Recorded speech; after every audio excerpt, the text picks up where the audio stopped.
Oke, Assalamualaikum warahmatullahi wabarakatuh. Selamat pagi anandaku semua ya di PKBM Malinsan. Mudah-mudahan yang paket C pada pagi hari ini yang hadir ya, kalian semua dalam keadaan sehat. Anandaku di rumah, di pondok, di tempat bekerja atau dimanapun berada yang tidak bisa hadir, nanti kalian bisa menyimak video pembelajaran yang Bapak jelaskan pada pagi hari ini, yaitu mata pelajaran sosiologi.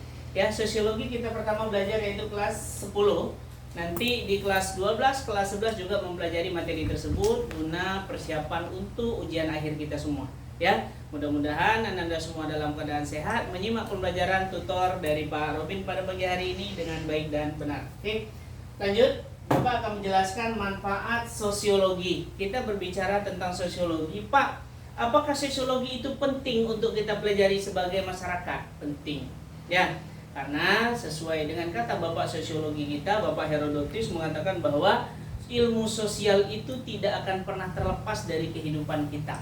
Ya, dimanapun anak Bapak berada pasti terlibat dengan ilmu sosial. Salah satunya kelompok sosial. Kalian berteman itu dikatakan kelompok sosial nggak? Kelompok sosial. Ya, kalian berteman, kelompok main bola, sosial nggak? Sosial. Kenapa? Di sana ada kekompakan solidaritas.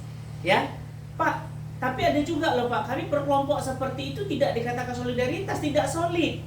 Hanya mereka kelompok-kelompok tertentu yang solid. Iya, itu tergantung pemahaman kita. Kita menilainya seperti apa. Ketika kita memandang sebuah ilmu, ya memandang sebuah konteks yang kita lihat dari cara pandangan berbeda, maka ilmunya juga berbeda. Nah, oke, kita lihat di sini. Manfaat dan kegunaan sosiologi dalam kehidupan sehari-hari. Contohnya adalah untuk pemerintahan. Kenapa pemerintah penting mempelajari ilmu sosiologi? Ya penting, karena pemerintah berkecimpung dengan masyarakat. Pemerintah nanti berkecimpung dengan kehidupan sosial masyarakat. Sosial masyarakat itu pemerintah yang mengatur. Apa konsepnya nanti di sana? Kalau di dalam pelajaran PPKN itu nanti ada undang-undang yang mengikat. Nah, mengikat dari bahasa dan ucapan. Nah, tapi ucapan yang seperti apa, tindakan yang seperti apa, perbuatan yang seperti apa, itu mengunci daripada kebijakan-kebijakan tindakan sosial masyarakat tadi agar tidak keluar batas. Seperti yang ujung tadi ada yang ditanyakan Marcel tadi adalah kenakalan remaja. Nanti kita sampaikan di sana. Ya, kemudian untuk pendidikan, pasti pendidikan berkecimpung dengan ilmu sosiologi, ekonomi juga. Ya. Kalau kita sedang bekerja, nanti Marcel tamat dari sini kuliah di Poltek ngambil jurusan robotik. Kalau robotik otomatis kita jarang kan berkelompok sosial dengan orang lain. Kenapa? Karena kita fokus untuk menciptakan barang yang kita kerjakan. Nah, apa sosialnya? Sosialnya adalah kelompok di kelas. Itu sosial. Kalau dia sedang sendiri itu tidak dikatakan sosial. Kemudian industri. Dalam dunia pekerjaan, Citra tamat, Citra ya? Siapa? Tiara tamat nanti kerja di industri, kerja di PT Epson misalnya, ya kan? Tiara nanti ada hubungan sosial nggak dengan kawan-kawan yang tempat bekerja? Ada. Bisa jadi dia mengelompokkan hidup dia dalam kelompok sosial masyarakat Minang misalnya, orang Padang, karena Epson di sana rata-rata orang Padang. Jadi dia yang masukkan ke sana.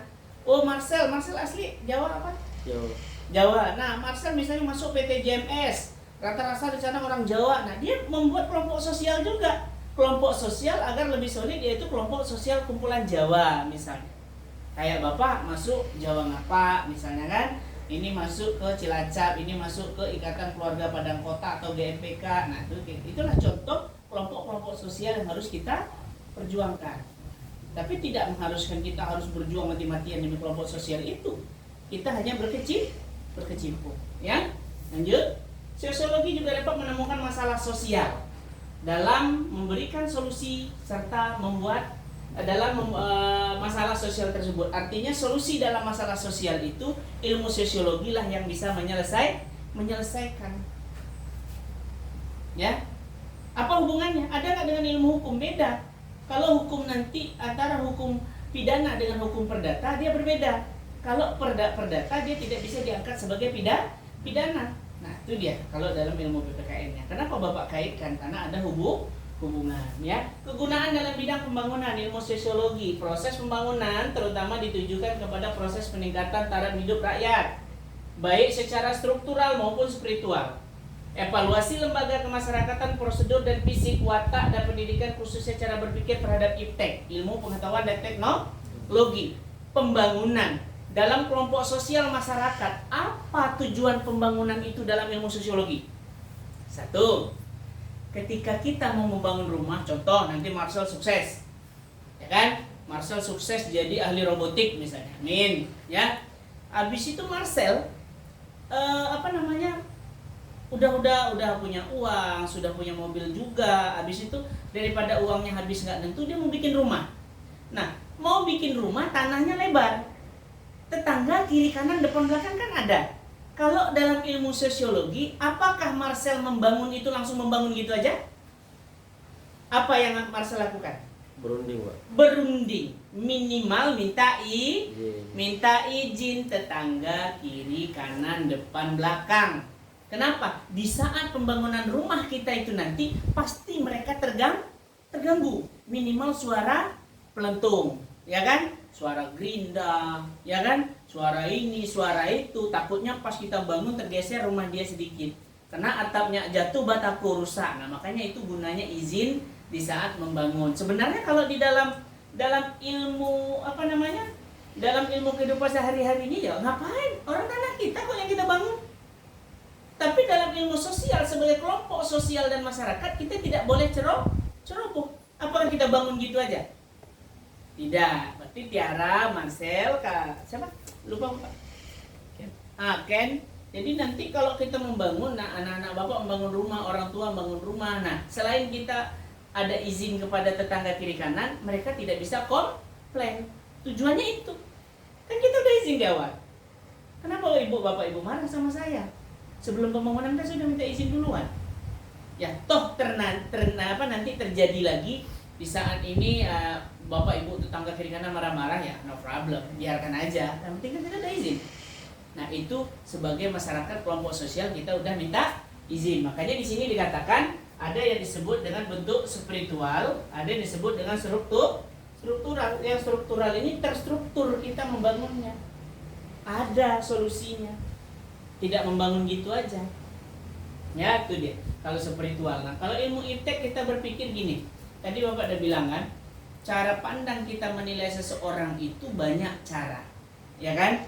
Oh, Bapak ini gesturnya seperti ini, Pak Robin ini seperti ini. Ternyata Pak Robin tuh orangnya luas seperti ini. Nah, tapi di saat lagi serius, Bapak tuh fokus. Nah, ya kan? Nah, itu yang harus kita pelajari dari watak seseorang dalam ilmu sosiologi. Kemudian, kegunaan dalam pemecahan masalah sosial adalah suatu ketidaksesuaian antara unsur kebudayaan masyarakat yang membahayakan kelompok sosial. Satu, masalah sosial karena faktor ekonomis. Banyak masalah sosial karena faktor ekonomi nggak? Di Batam? Batam banyak. Batam ini paling banyak masalah ekonomi. Ya, masalah sosial jadi faktor ekonomi paling banyak di Batam. Kebanyakan yang sekarang yang bekerja ibu-ibunya. Karena bapak-bapaknya masuk PT udah susah, ibu-ibu masih gampang. Apalagi tingkat perceraian muda, nikah dini di Batam. Pernah kan punya teman yang SMP, yang SMA baru kelas 1 udah nikah, endingnya nanti cerai cepat. Nah, itu juga disebut karena faktor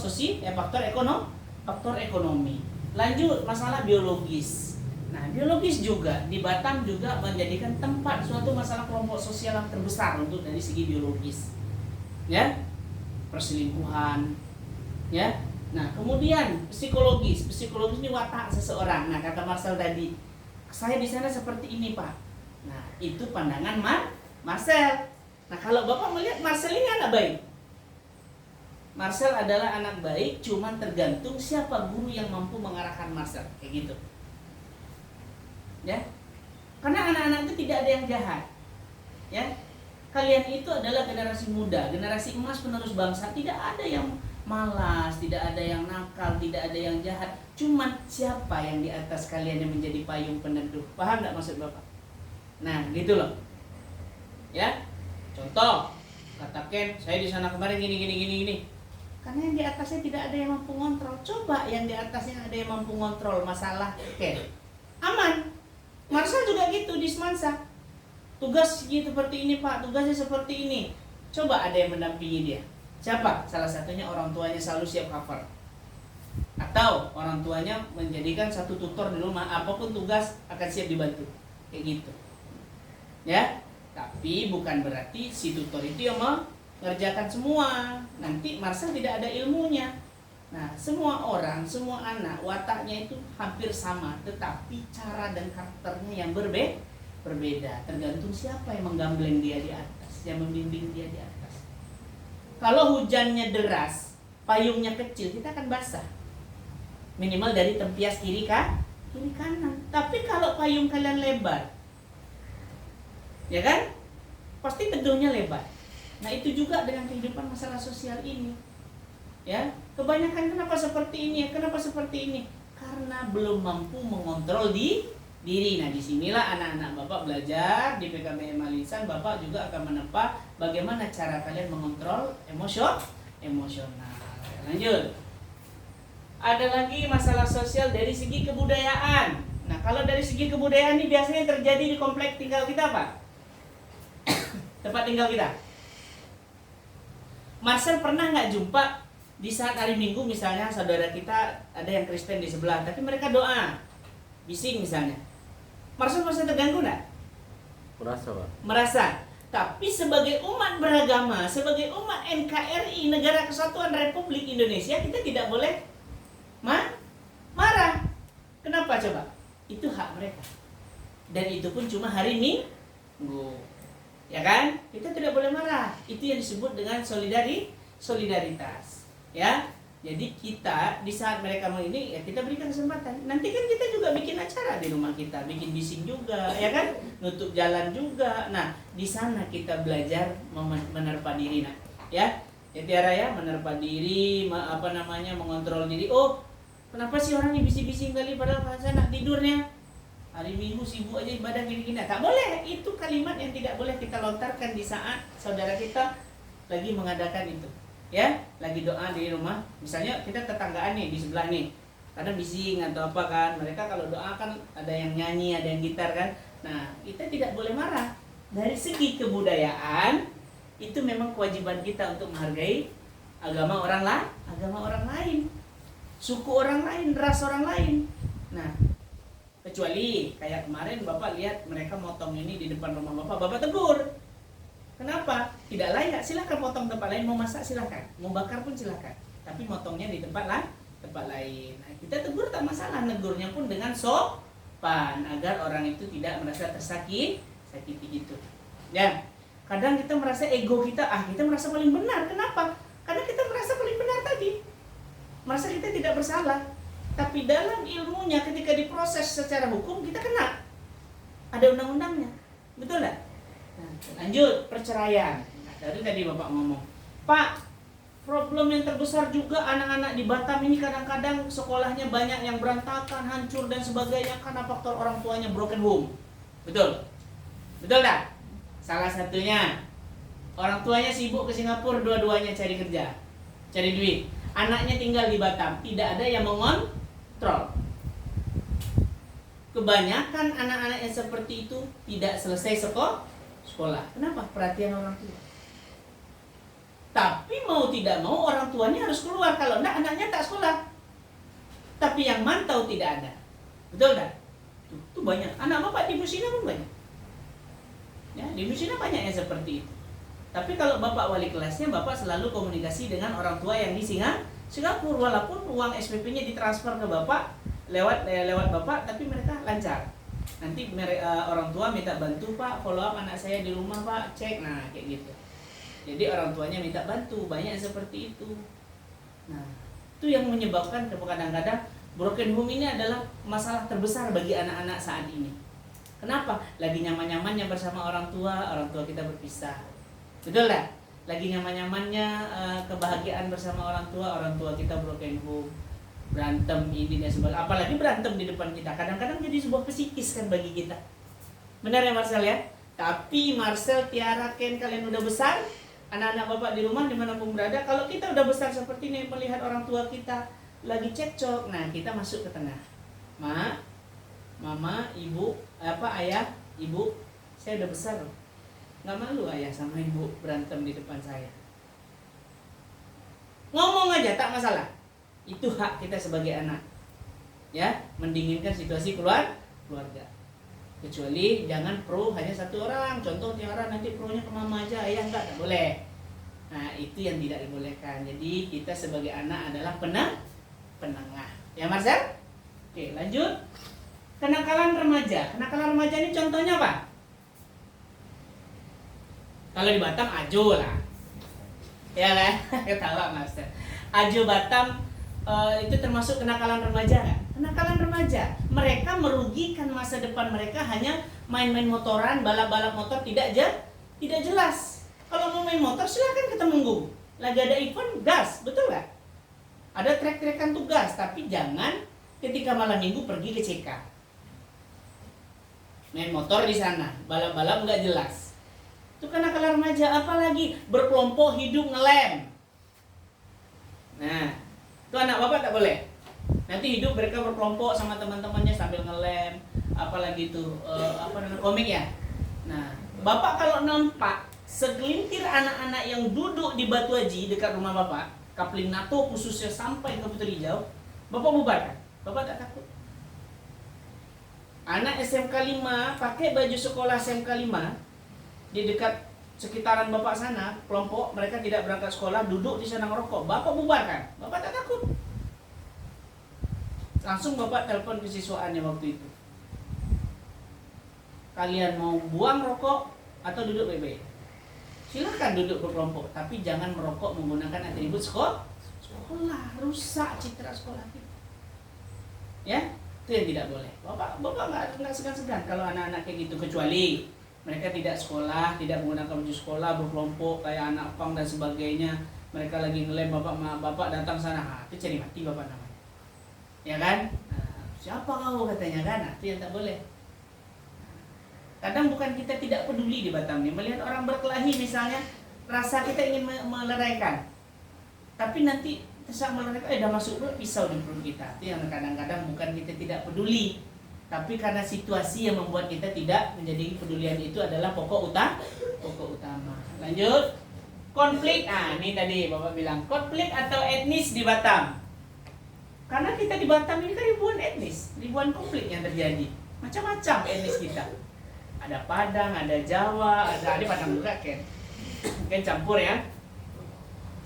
Lanjut, ada kepincangan warisan fisik, ini nggak usah. Kebijakan sosial, nah kelakaran remaja udah. Kemiskinan ini merupakan suatu ketika suatu tidak sanggup melihara dirinya sendiri sesuai dengan taraf hidup kelompok, tidak mampu memanfaatkan tenaga fisik, mental dan kelompok tersebut.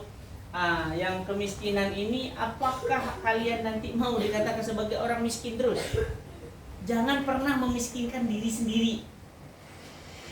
Jangan pernah merasa kalian lemah. Jangan pernah merasa kalian selalu diintimidasi. Kita hidup itu punya akal dan pikiran. Kita harus berpikir. Ketika kita terpuruk dengan suatu omongan orang lain kepada kita, Marcel memang pemalas dia kan, kata kawannya kan. Tapi dia langsung down. Tak boleh. Marcel berpikir gini, suka-suka mau bicara tentang saya. Karena masa depan saya ada di tangan saya, bukan di tangan Tuhan semua yang menjalankan. Udah, kita jalani aja. Ibarat air mengalir. Belum tentu juga besok Marcel kawannya semansa yang sukses duluan. Betul nggak? Karena anak bapak kebanyakan yang alumni ini, yang sukses-sukses itu yang nakal-nakal. Yang juara 1, juara 2 itu jarang yang cepat sukses. Kenapa? Memilih. Betul nggak? Kalau yang biasa tuh dia nggak memilih, yang penting ada kerja gas. Semangat dia cari duit. Karena di dunia sekarang kalau membuat orang baik kepada kita, banyakkan duit. Pasti orang baik. Betul tak? Sebaik apapun kita tak ada duit, orang juga nggak akan baik. Kalau ukur sosial di dunia sekarang ini, yaitu time is money. Nah, jadi tujuan kita sekolah adalah nanti untuk membahagiakan diri dan orang tua. Oke, sampai di sini ada yang ingin ditanyakan tentang sosiologi kejahatan udah, peperangan ini minggu depan. Ada yang tanyakan? Tidak, Pak. Marcel, Tiara? Atau sudah paham, betul-betul paham? Sudah paham sedikit, Pak. Sudah paham dikit ya. Artinya sebanyak poin yang Bapak ini kan kalau udah paham mana yang kenakalan remaja, ilmu sosial itu gunanya untuk apa. Nanti anak-anak Bapak udah besar, kelas 12 itu udah besar, kelas 11 itu udah besar, SMA udah pakai chip udah besar, ya. Bapak aja dari SMP ngekos ya, merantau seperti apa. Nah, kalau kami di Padang Kota, dia di Steba, Bapak di jalan kami sama, angkot kami sama, angkot kami warna biru sama dia. Ya kan, angkot kami warna biru, Steba Gunung Pangilun, dekat Masjid Raya. Nah, itu kami angkot kami sama dia. Sealur kami. Jadi dalam kelompok sosial itu ada kelompoknya, kelompok misalnya ada yang kumpulan Jawa, kumpulan Minang, kumpulan Flores, kumpulan Timur, kumpulan apa, pokoknya segala suku itu apa di Batam ini pasti membuat kelompok sosial. Ya, apalagi di Pantai Gading, di luarnya orang Padang semua rata-rata yang jualan. Ya kan? Taman Sari depan tuh orang Padang juga yang banyak. Ya Marsal ya? Oke, sampai di sini dulu anak-anakku semua. Kita lanjut ke materi kelas 11. Lebih kurang Bapak mohon maaf. Bapak tutup. Wabillahi taufiq wal hidayah. Assalamualaikum warahmatullahi wabarakatuh. See you next time.